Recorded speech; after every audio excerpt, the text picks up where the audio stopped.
I got the highest score in my class, she exclaimed, her face lighting up with joy. Her stepmother glanced at the paper and tore it into half. Stop boasting, it means nothing, she said coldly, leaving Adoua in tears. Once upon a time, in a small village in Ghana, there lived a 10-year-old girl named Adoua. She was a bright and cheerful child who was adored by her mother, Efua, and her father, Kofi. Their life was filled with love and laughter until one tragic day, when Efua fell gravely ill and passed away. Adoua was heartbroken and struggled to cope with the loss of her beloved mother. Kofi, her father, wanting to provide Adoua with a motherly figure, remarried a woman named Abena. At first, Abena seemed kind and caring, but it was soon to become clear that she was nothing of that. Abena was jealous of the love Kofi had for Adoua and began to treat the young girl cruelly. Every morning, Adoua would wake up to a harsh voice of Abena. Adoua, get up, you have chores to do. Abena would yell.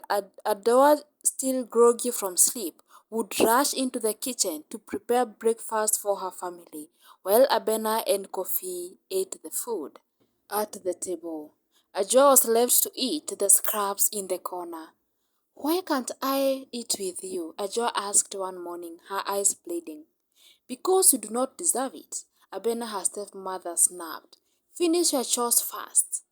Adoa's small hands would scrub the floors, wash the dishes, and clean the house, while her stepmother lounged around, doing nothing.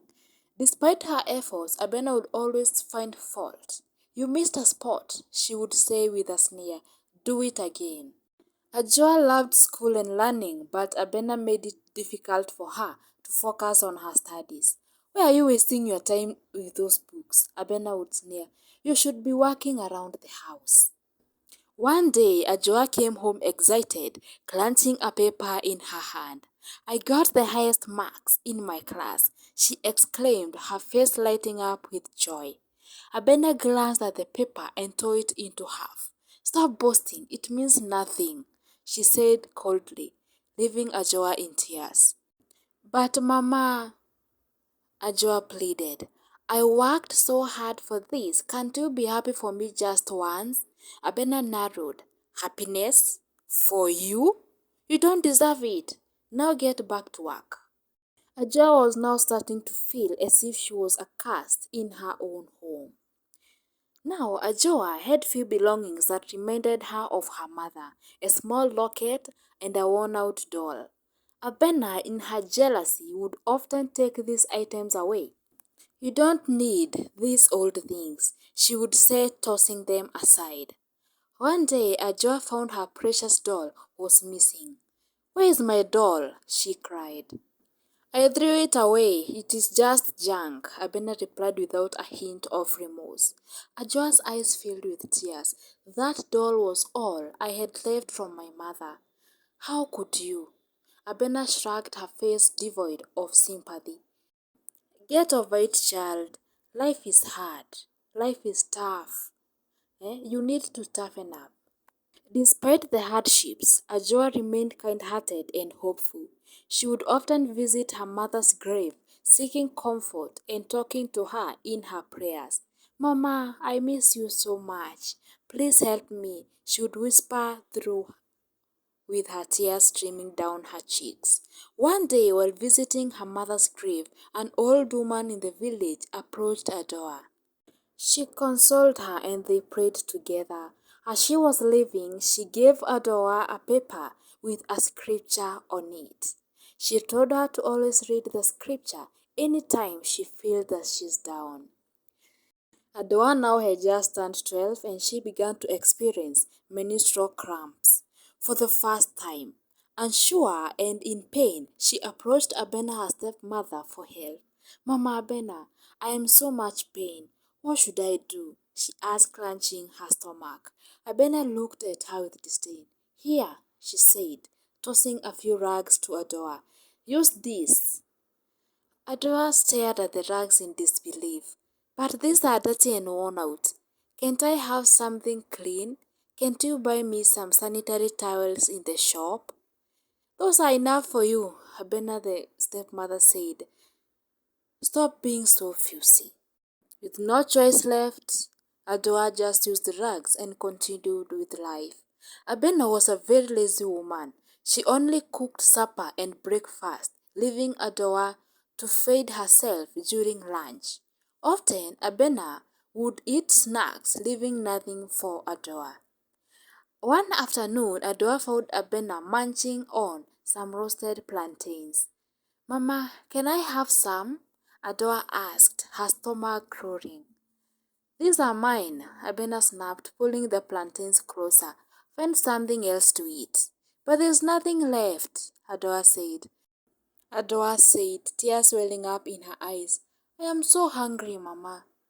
That's your problem, not mine, Abena the stepmother replied, turning away. One evening, the village held a festival. Kofi insisted that Adoua join them, but Abena was furious. You're not going anywhere, she hissed. Kofi overheard this and finally saw Abena's true nature. Adoua is my daughter and she will come with us, he said firmly. At the festival, Adoua accidentally spilled some water on Abena. You clumsy girl, Abena shouted, striking Adoua from in front of everyone. The villagers gasped at Kofi, realizing the extent of Abena's cruelty. How dare you hit my daughter? Kofi yelled, stepping in between them. You have shown your true colors, Abena. After the festival, news of Abena's behavior spread throughout the village. People began to avoid her, and she lost respect she had once had. Even her friends turned away, disgusted by her treatment of Adoua.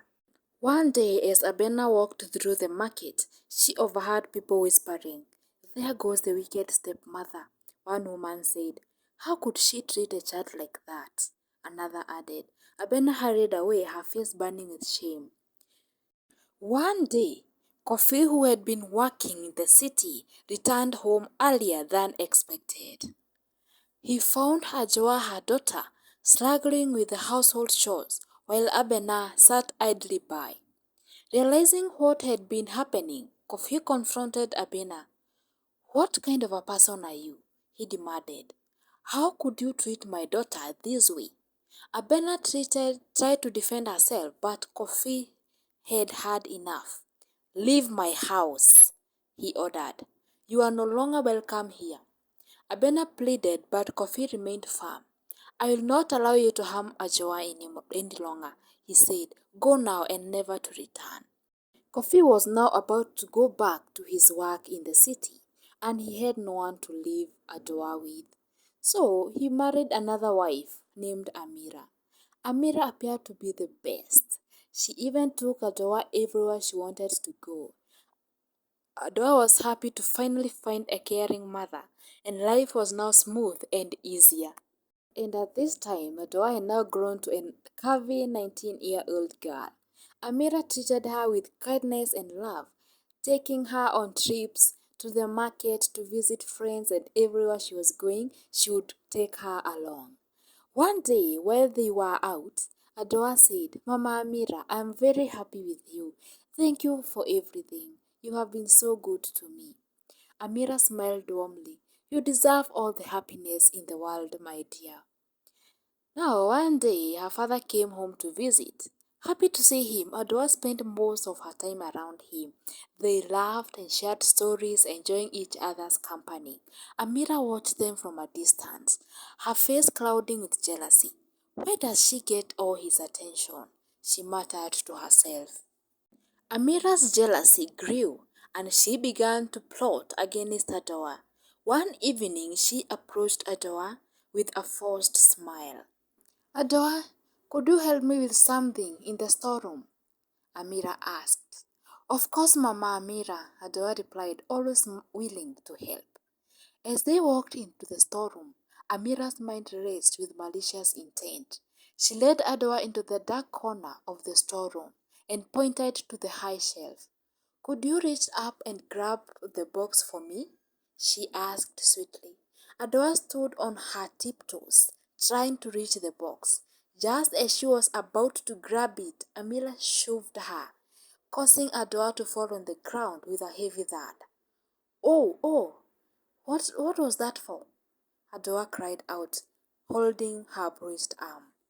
Amira loomed over her, her eyes cold. You think you can take my place in this family? She hissed. You are nothing but a burden. Your father should only care for me and not you. Adoua, shocked and hurt, struggled to stand. Why are you doing this to me, Mama? I thought you loved me. Amira's face twisted with anger. Love? Haha. I was just pretending. Now get out of my sight before I do something worse. Adoua, feeling betrayed and frightened, fled to her room. She locked the door and cried herself to sleep. The next day, Kofi noticed that her daughter was absent and she went to her room. He found her lying on the bed, her eyes red and puffy from crying. She was holding a scripture she was once given by an old woman. Adoua, what happened? He asked, concerned.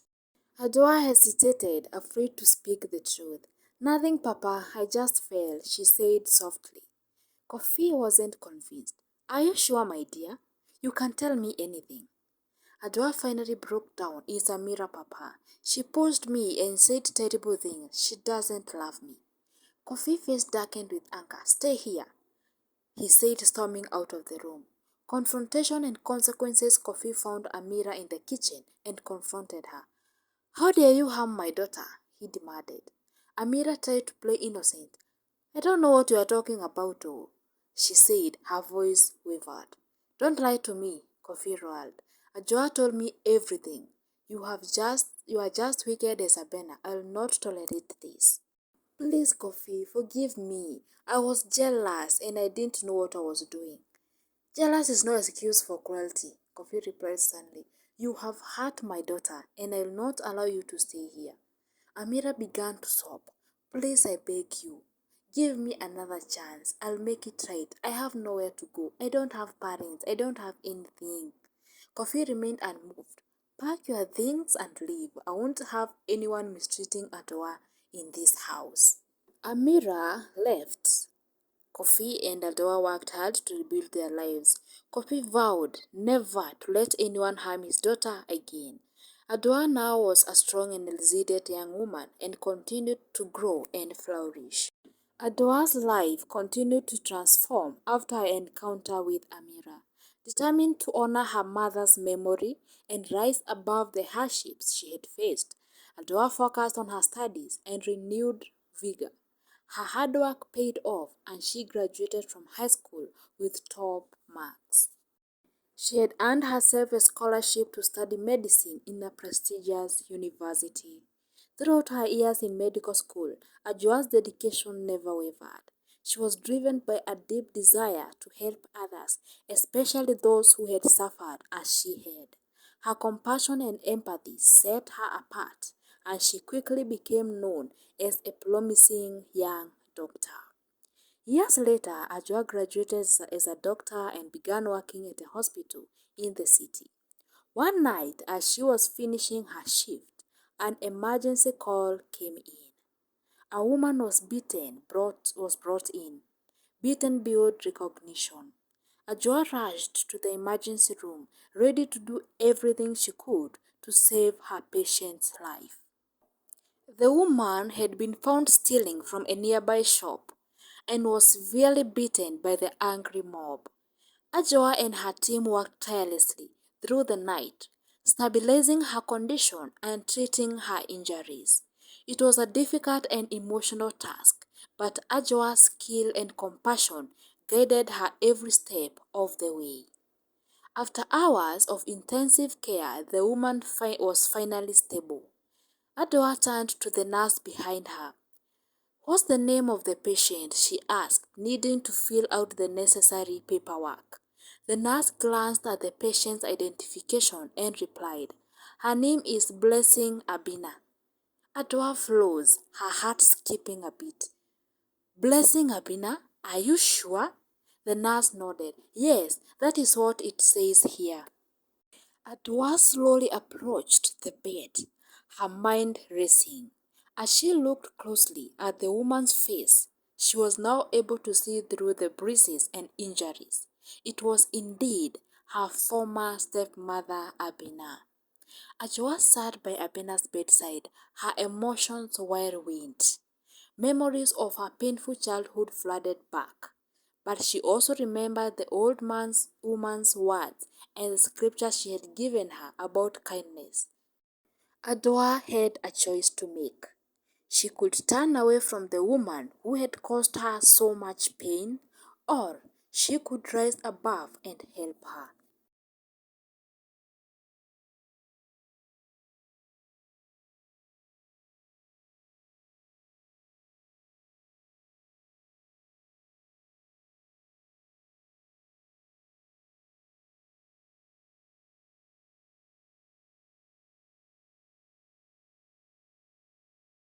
Adoua took a deep breath, her heart heavy but resolute.